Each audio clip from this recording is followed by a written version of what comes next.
एक बार की बात है। भगवान बुद्ध के एक शिष्य ने पूछा, हे भगवान, क्या हम किसी दूसरे के मन में क्या चल रहा है यह जान सकते हैं? क्या इसका कोई तरीका है? तभी हमेशा की तरह बुद्ध ने मुस्कुराते हुए बोला, अवश्य ऐसे कुछ तरीके हैं जिनकी सहायता से हम दूसरों के मन में क्या चल रहा है यह जान सकते हैं। योगिक प्रक्रियाओं के अनुसार 3 ऐसे तरीके हैं जिनसे हम किसी के भी मन की बात जान सकते हैं। उन 3 तरीकों के बारे में हम इस कहानी के माध्यम से समझेंगे। एक बार की बात है, किसी गांव में 2 भाई रहा करते थे। बड़ा भाई आंखों से अंधा था, वह देख नहीं सकता था, लेकिन उसकी कानों की शक्ति बहुत तेज थी। छोटी सी आवाज भी वो बड़ी गहराई से सुन लेता था। छोटा भाई हमेशा इस बात से परेशान रहता था कि खेत में बहुत जानवर आते हैं जो फसल का नुकसान करते हैं। बड़ा भाई अंधा था, गांव में खाली बैठा रहता था, इसलिए छोटे भाई ने सोचा, क्यों ना मैं अपने बड़े भाई को खेत में बिठा दूं।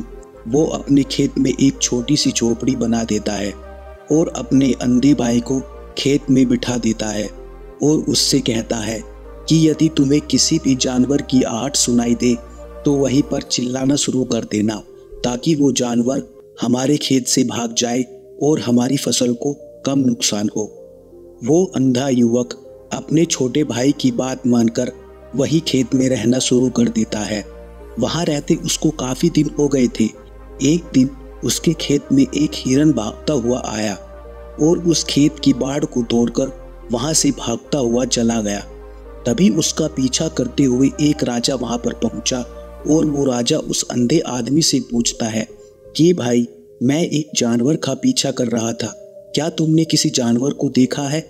उसने कहा कि महाशय, मैं तो आप ही को नहीं देख पा रहा हूँ, मैं आंखों से अंधा हूँ, लेकिन मैं आपको एक बात बताता हूँ, वो जानवर जिसका पीछा आप कर रहे हैं वो आपके लायक नहीं है, आप उसका पीछा मत करो। राजा ये सुनकर बड़ा हैरान हो गया कि तुम तो अंधे हो, देख नहीं सकते हो, भला ये तुम मुझे कैसे बता सकते हो कि वो जानवर मेरे लायक नहीं है? राजा ने पूछा, क्यों भाई, क्या बात है? तुमने ऐसा क्या देख लिया उस जानवर में कि वो जानवर मेरे लायक नहीं है, मेरे शिकार करने के लायक नहीं है? तभी वो अंधा आदमी उसे बताता है कि राजा साहब, वो हिरन नहीं है, हिरनी है, और वो गर्भवती है, और गर्भवती हिरनी का शिकार कभी भी किसी राजा को शोभा नहीं देता है, इसलिए वो आपके लायक नहीं है। यह बात सुनकर राजा और ज्यादा हैरान हो गया।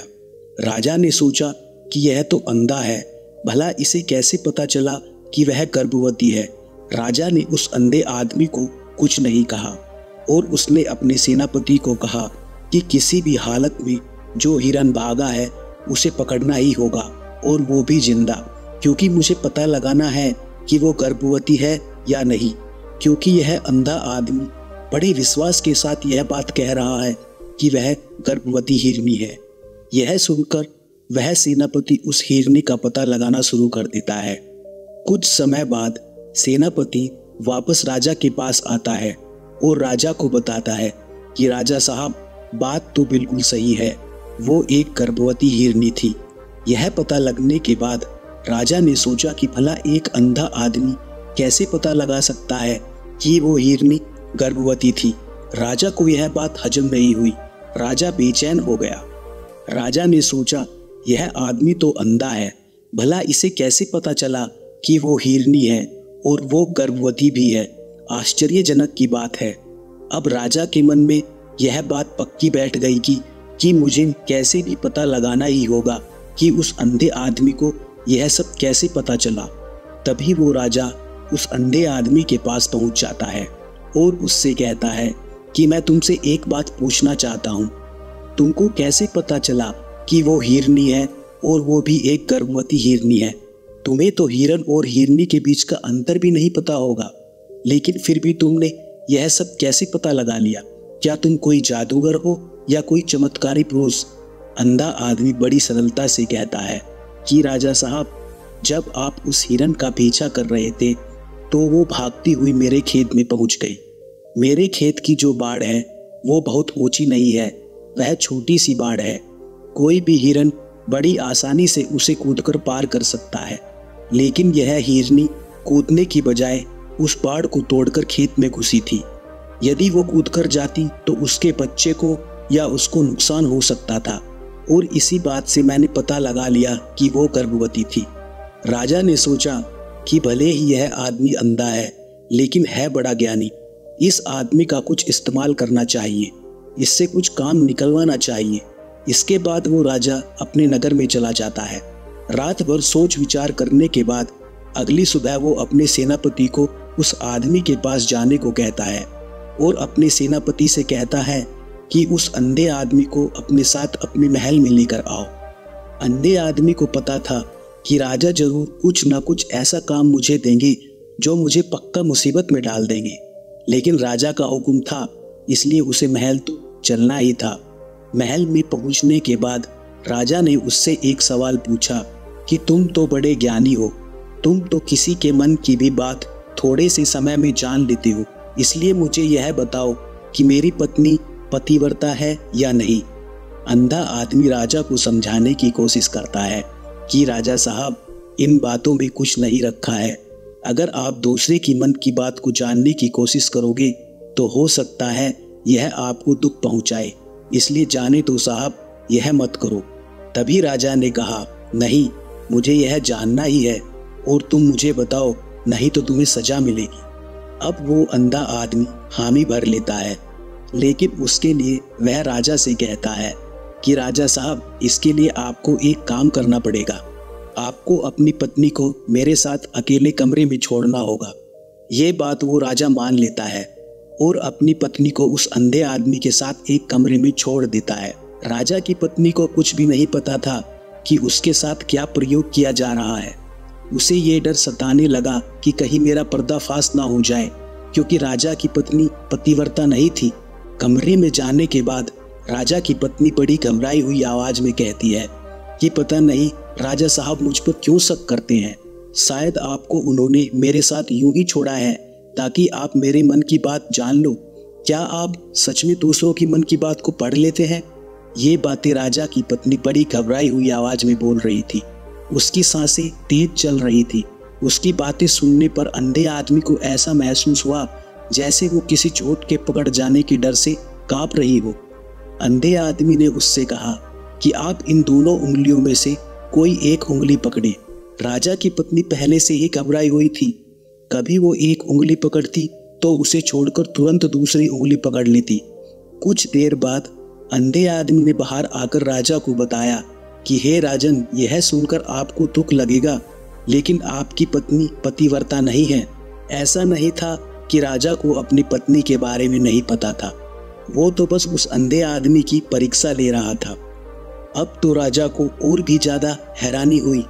राजा उस अंधे आदमी से पूछता है कि भाई, तुम्हें कैसे पता चला कि मेरी पत्नी पतिव्रता नहीं है?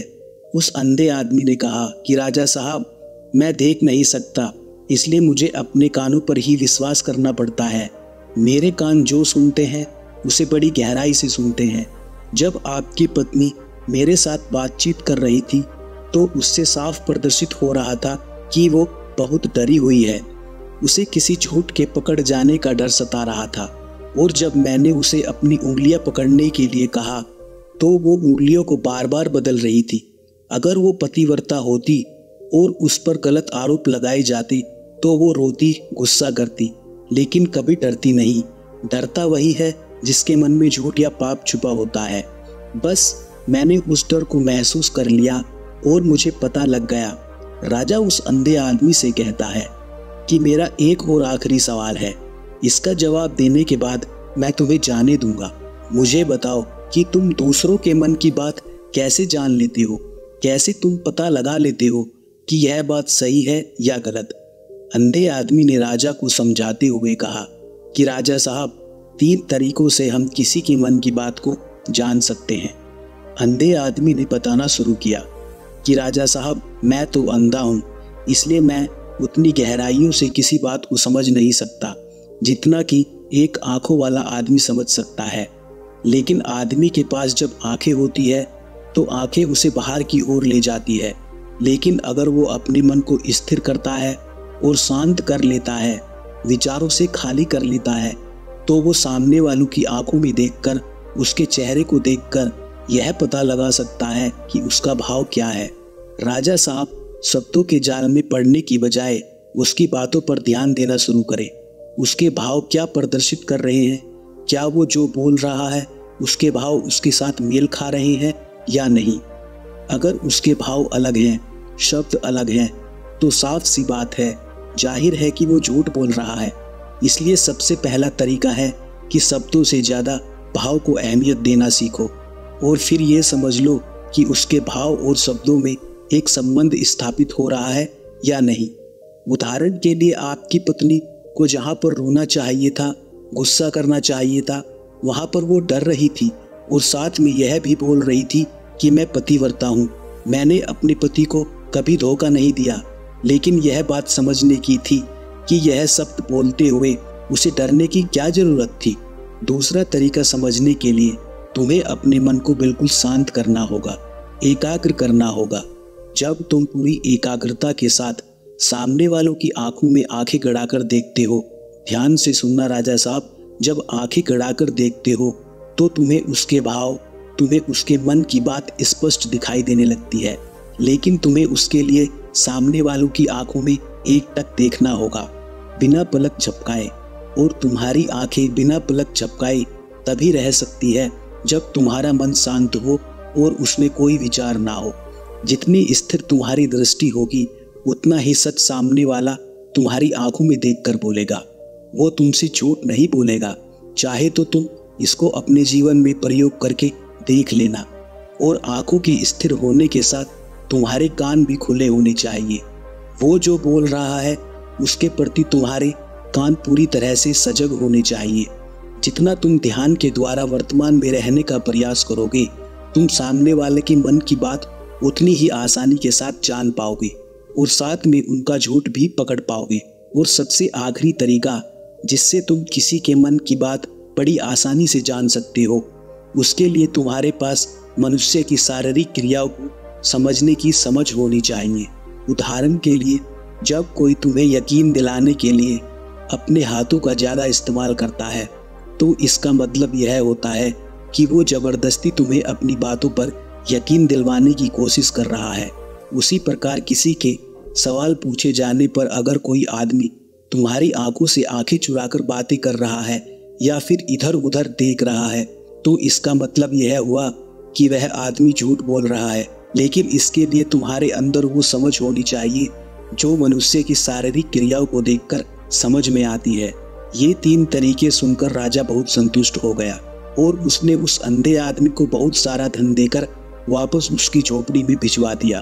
दोस्तों, कैसी लगी यह कहानी आप कमेंट करके जरूर बताना और अच्छी लगी हो तो इस चैनल को सब्सक्राइब करके नोटिफिकेशन आइकन को जरूर प्रेस कर देना। तो मिलते हैं फिर अगली कहानी में, तब तक के लिए अपना ख्याल रखें। धन्यवाद।